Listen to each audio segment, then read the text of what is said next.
Good afternoon, class 10th. I hope all of you are doing well and you have understood the chapter so far. We have studied up till now 4 types of chemical reactions, and that was combination, decomposition, displacement and double displacement. I hope your notes are all complete. Complete your notes before moving on to this last and final type of reaction. The final type, 5th type, in this you will study 2 types that are complementary to each other.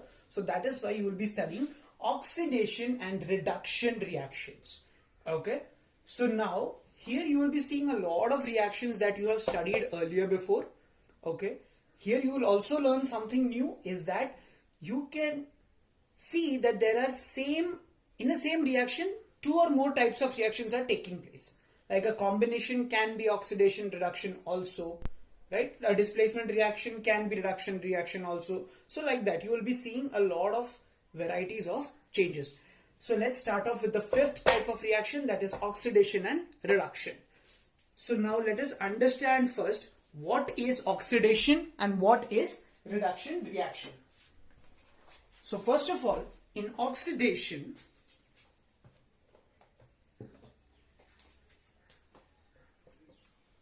addition of oxygen takes place.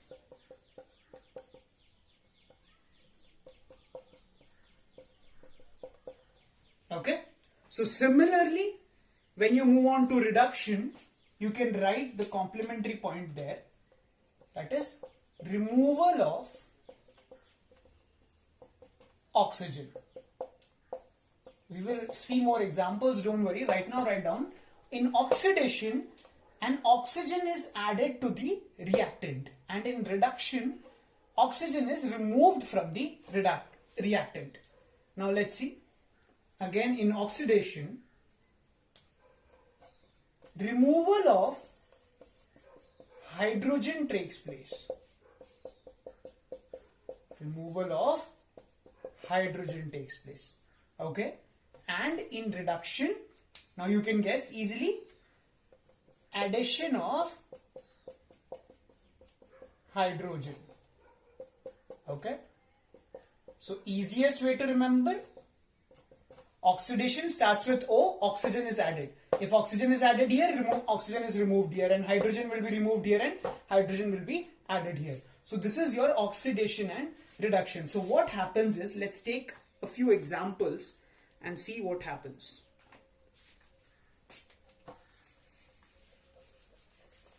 Let's understand it with the help of some examples. So the first one, let's take copper oxide. When we heat copper oxide with hydrogen, now your copper oxide was in solid state, hydrogen was in gaseous state. We gave some heat to the equation and we got copper plus H2O. Here your H2O was liquid and copper was solid metal. Now, as you can see, what might have happened here? You will now look at the reactants only. Okay. So what's happening here is, in the reactant there was CuO, copper oxide. It got converted, the copper there converted to Cu. So what happened here is that this oxygen was removed. So copper oxide here is getting reduced. So this CuO to Cu is the example of reduction. Okay. Now let us look at our other reactant, our hydrogen. Hydrogen did not have any oxygen here. Here it has gained oxygen. So now this is an example of oxidation reaction. So in a single reaction, you see there is reduction taking place and there is oxidation taking place. Okay, let us go to another example. We will do examples together only. Next example, simply heating copper with oxygen. This is a different reaction. Okay, so you get CuO. First we will balance it. Copper was solid, oxygen was gas. This is a solid. you are heating it, and so oxygen is 2 here, 1 oxygen, so you put 2 here, 2 Cu, 2 Cu. Balanced reaction. Now, in this reaction, you have to tell me whether oxidation or reduction is taking place. So look at this copper. It has now gained an oxygen. So now this becomes an example of oxidation or reduction. Which one is it? So that copper has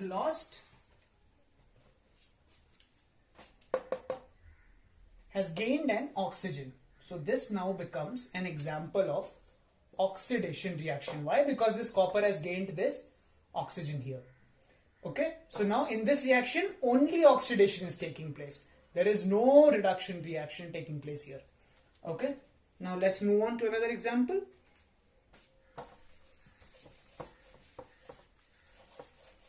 CO is copper oxide. Let's move on. Okay, for the next example, we will look at MnO2 plus HCl. Manganese oxide plus HCl gives us MnCl2 plus H2O plus Cl2 gas. So here manganese oxide is your solid, HCl is your in aqueous state, MnCl2 is in aqueous state, liquid, and it evolves as a gas. Okay. So now in this example, look at it. First of all, balancing it. Chlorine is 4 here. We have only 1 Cl here, so we put 4. Oxygen is 2, hydrogen 4, 4. So that's balanced. So this is your balanced equation. Now look at it. Here, now we have to identify oxidation and reduction. So let's see how we can identify it. First of all, we'll take a look at our first reactant, MnO2. MnO2 has oxygen. When it went to MnCl2, what happened? This oxygen was removed. If oxygen is removed, then it is a reduction reaction. So this reaction becomes reduction reaction. Okay. Again, let's look at our HCl. Hydrogen here is not with any oxygen. Here it went and gained an oxygen, as you can see here. So this is the oxidation reaction. So this is how you will show, and then you can separately write. What you will write? Compound being oxidized. Who is getting oxidized? HCl. And who is getting reduced? Compound being reduced is MnO2. Okay, so this is what you need to understand. So you will separately show both oxidation and reduction in the example. Let's look at our next example. Pause the video and write down. Let's look at the next example. Next example is zinc oxide plus carbon gives zinc plus CO2. Solid, carbon is also your solid, Zn is solid and CO2 is gas. This is heated together, zinc oxide plus carbon. Okay, now is it balanced? O2? No, 2 and 2. Now it's balanced. So this is your balanced reaction. Okay. Now in this, can you tell me, can you identify yourself what is getting oxidized and what is getting reduced? Take a second. So let's look at this. First reactant, ZNO. What's happening to ZNO? Zinc is going to Zn. Zinc oxide is going to Zn. So it has lost an oxygen. It has lost the oxygen. So which reaction it is? Reduction. Now let us look at the carbon. Carbon here has gained 2 oxygens. So that is why this is getting oxidized. So oxidation and reduction. So you can show separately. You can either write which compound, or another way is oxidation you put like this, C2CO2. Then again you will put again reduction as ZNO2 Zn. Okay, so you can show like this. Let's take a look at more examples of this. Pause the video, write it down. Next example. H2S plus Cl2 gives sulfur plus HCl. Okay, now balancing it, H2, 2Cl, 2Cl balanced. So H2S was again your gas, chlorine was gas, sulfur is solid, and HCl is aqueous. Okay, so now in this, hydrogen sulfide plus chlorine. So now can you identify what is being oxidized and what is being reduced? Now see, this is an example where hydrogen comes into play. Oxygen is not there, so you can't take the help. So now you will use hydrogen. Now see what's happening here. This sulfur is losing its hydrogen. Hydrogen is being removed. Here pure sulfur was obtained. So hydrogen being removed, we saw in oxidation reaction. So this will now become oxidation. Similarly, in chlorine, what's happening is hydrogen, the chlorine gained an hydrogen. So in which one did we gain a hydrogen? In reduction reaction. If hydrogen is being removed or oxygen is being added, oxidation. Hydrogen is being added and oxygen is being removed, reduction reaction. Memorize it thoroughly. Okay, if you memorize that, then you will easily be able to spot which is getting oxidized and which is getting reduced. So by yourself you will write down here separately what is getting reduced and what is getting oxidized. Write it down here. Next one, we'll take a look at one more example of this. Okay, simplest example that you can think of is everyday life example. Okay, now you have to tell me what is getting oxidized and what is getting reduced. Okay, simple reaction, H2O2, let's balance it. Okay, so now here, look at this. In this reaction, both the things are taking place. Look at this hydrogen. Now you have to look at it the perspective of oxygen. Hydrogen here has gained an oxygen. Okay, so this hydrogen is getting oxidized. And this oxygen has now gained hydrogen. So this oxygen is getting reduced. Okay, so the same thing is happening to both of these. Here the hydrogen is getting oxidized to water and oxygen is getting reduced to water. So I hope that these examples have made it clear to you what oxidation and reduction is. We will be doing more and more questions related to this where it will become much more clearer to you. Okay, so now we have to study for the final part of our chapter. We will be doing a few of the effects of oxidation reactions in your everyday life. So we will be looking at what effects they have and something that you have heard every day. The first thing that you will study is corrosion. I'm sure all of you have heard the word corrosion. Yes? Where have you heard it? In rusting of iron. Iron catches rust, no? So you've studied that. So now we'll look at it. What is corrosion? What is the chemistry behind corrosion? Remember, corrosion and rusting is not the same thing. Corrosion is for all metals. Rusting is only used, the term is only used for iron. So iron being corroded is rusting, but any other metal being corroded is not rusting.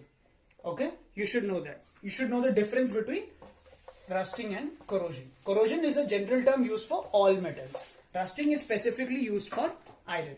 So let's start. What is corrosion? Now what happens is when a metal is exposed to air, okay, so these metals, slowly what happens is air has oxygen in them. You just studied oxidation reaction. What happens? Oxygen reacts with metal. Remember, copper was reacting with oxygen to give you copper oxide. So, just like that, oxygen reacts with these metals when they are exposed to air for a long time. Or if metals are exposed to moisture. Moisture contains water in them. So again, metals react with water to again get oxidized. So these metals get oxidized and that ruins the metal. Okay. So on their surface, the oxides are formed, which changes the metal element to its oxides. So it's completely, the properties of metals is destroyed.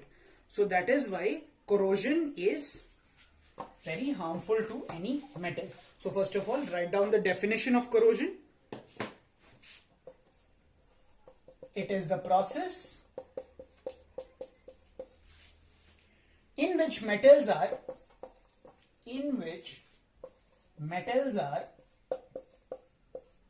eaten up gradually by the action of air,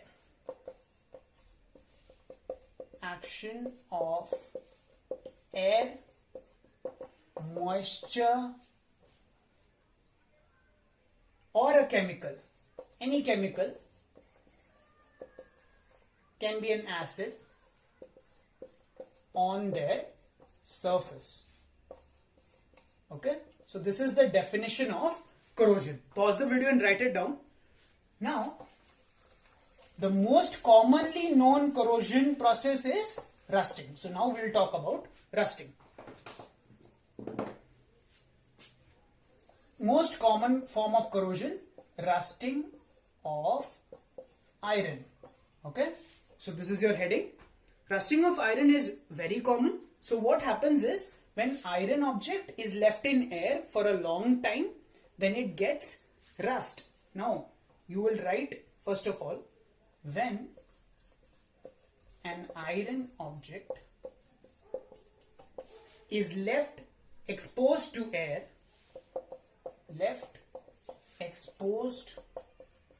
write damp air, exposed to damp air, then it gets covered, after some time it gets covered with a brown flaky substance. You might have seen rust on iron. It's a brown powdery substance, brown flaky substance called rust. Now we will look at the chemistry of what the rust is. So we'll look at the reaction. So it's very easy. The reaction, if you remember it with the help of the definition, you will find it very easy to remember this reaction. What is happening? You had iron was Fe. What was there in damp air? Oxygen and water. So these are your reactants, iron, oxygen, water. They react with each other to give you a compound called rust, which is Fe2O3 dot XH2O. Now, the explanation of this we will do in detail in chapter 2. This is called water of crystallization. This iron oxide is surrounded by water molecules. This H2O is called water of crystallization, which we'll be doing in detail. Don't worry about it if you don't understand it right now. Chapter 2, in the end, there's a full topic of water of crystallization where I'll explain to you what is H2O, why is it written like this. So the correct way of writing it is Fe2O3 dot XH2O. X means a lot of number of water molecules are surrounding the molecule of Fe2O3. Okay, so the water molecules are surrounding it. And it's not exactly into the molecule, it's just surrounding the crystals. So this is a brown colored substance called hydrated because H2O. So we name it hydrated iron, and here the oxidation state of iron is +3. So iron 3 oxide. This is your rust. Okay, so you write like this: hydrated iron 3 oxide, this is the rust, and now you can quickly balance this equation. And what we do here, when we take H2, since there it is XH2, just to balance it, we'll take XH2 and we won't do anything with it. Now, we had Fe2 and O3. So now we'll have to balance the O3. So multiply it with a 2, simple. Now here it becomes 6. So you can balance this oxygen here. To make it 6, you make it 3O2, then 2Fe2, so that becomes 4Fe. Anything else left? Yes. We have taken XH2 and then here it is 2. So you have to write 2XH2. Okay. So I hope it is clear why we are balanced like this, because here it's XH2. You can't leave it as XH2. You have to take it 2X here also, since it is 2XH2. This is a one entire molecule. Hydrated iron 3 oxide. That is your iron and rust. And these were your iron, obviously oxygen and water. Okay. Iron is your solid. This is your gas. This is your liquid. And this is your solid. Okay. So this is the chemical reaction of rust or corrosion. Now write down your next heading, that is prevention of corrosion or prevention of rusting. Especially we will be studying some methods to prevent rusting. Very easy. How to prevent rust? Prevention of rusting. Now how do you prevent rust? Simple. What was the problem? The iron metal was directly exposed to air. So we have to not expose it to air. That is the simple prevention. So what are the methods in which we can do it? First prevention method is painting. Okay. Painting over a coat of iron, or painting over the iron. A coat of paint, if you paint over it, then it won't be exposed to air. The paint will protect it. So painting of iron things prevents it from rusting. Second, greasing. Greasing. Now what is greasing? In greasing, what do? Is that you apply a layer of grease or oil, you know. So that oiling or greasing slash oiling also you can write. Greasing or oiling of the thing. So that also prevents rusting. Or one more method of prevention of rusting that you need to study is galvanization. Galvanization. So here in galvanization, what do? You coat it with a coating with a layer of zinc. Now in chapter 3 you will do this in more detail, so don't worry about it. Okay. Galvanization you will be studying further in chapter 3 also. So in galvanization, what you do is the iron metal you take, and then if suppose this is the iron metal, you coat it with a zinc metal on top of it. So the iron is not exposed to air, the zinc is exposed to air. So the zinc gets oxidized on top and then it remains like that only. The iron is completely protected below. Okay. So zinc reacts with air instead of iron. So you can write down 3 methods for prevention of rusting. If any other methods, simple methods come to your mind, you can feel free to add it into this prevention of rusting 3 methods. Okay. Now we'll move on to the last topic of your chapter. So today we'll finish with the lecture portion, and in the next class we will do the questions from the back of your book and other questions also. So the last topic is rancidity. Rancidity. Now, very important topic. What is rancidity? Again, rancidity, so you studied oxidation, right? Oxidation does not only happen on metals. It can also happen on food items. Okay. It can also happen on oils, fats, etc. So all of these also can react with oxygen and water, that is damp or moisture in air, and it can also give you oxidized products. Oxidized products. So now what happens is that this is because in food you have fats and oils. These fats and oils react with the moisture in air and then they become rancid. That is, they get oxidized and they go bad. So let's write the definition of rancidity. The condition produced by atmospheric oxidation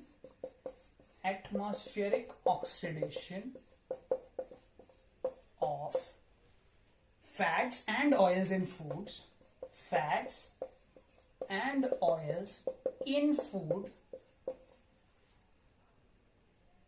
marked by, now how do you know it has gone rancid? It's a very foul smell that comes to you, right? When the food goes bad, you know, when you've kept it outside for too long or something and the food has gone bad, then a very bad smell comes to you, a foul smell. So marked by foul smell or an unpleasant smell. Unpleasant smell and taste. The taste also goes bad. Do not taste rancid food. It's bad for your health. Okay. If the food has gone bad, throw it away. Don't taste it. Okay. Taste is called rancidity. Okay. So this is the definition of rancidity. You can write it down. Now, how do you prevent rancidity or how do you prevent food from going bad? So we will now do prevention of rancidity. Okay. So now prevention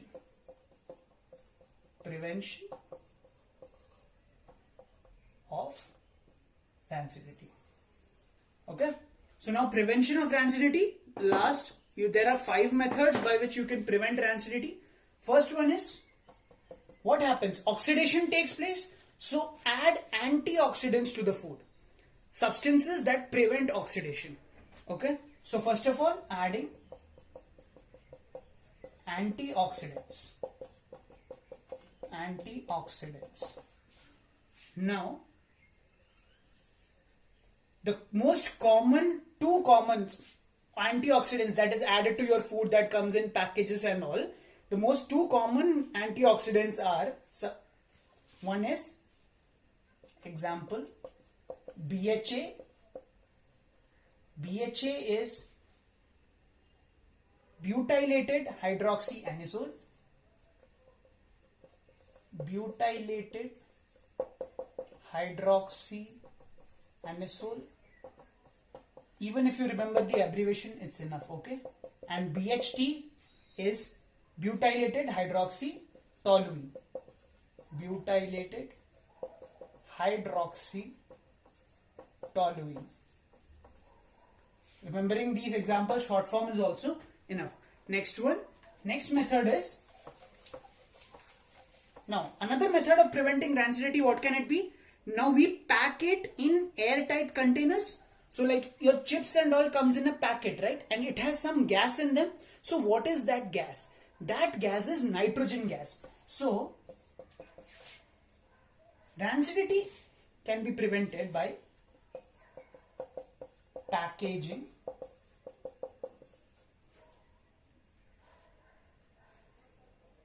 in nitrogen gas. Now why do chips and all not go bad for a long time as long as they are unopened? Is because they have a gas in them. That gas is not just air, no. It is the nitrogen gas. Now nitrogen gas is inert. Inert means it does not react at all with anything. So since nitrogen gas is not reacting with the moisture, it does not let the air or anything react with the chips and it does not go bad. Okay, so nitrogen gas. Next one. You can, simple methods of food not going bad. You keep it in a refrigerator. Keep in refrigerator.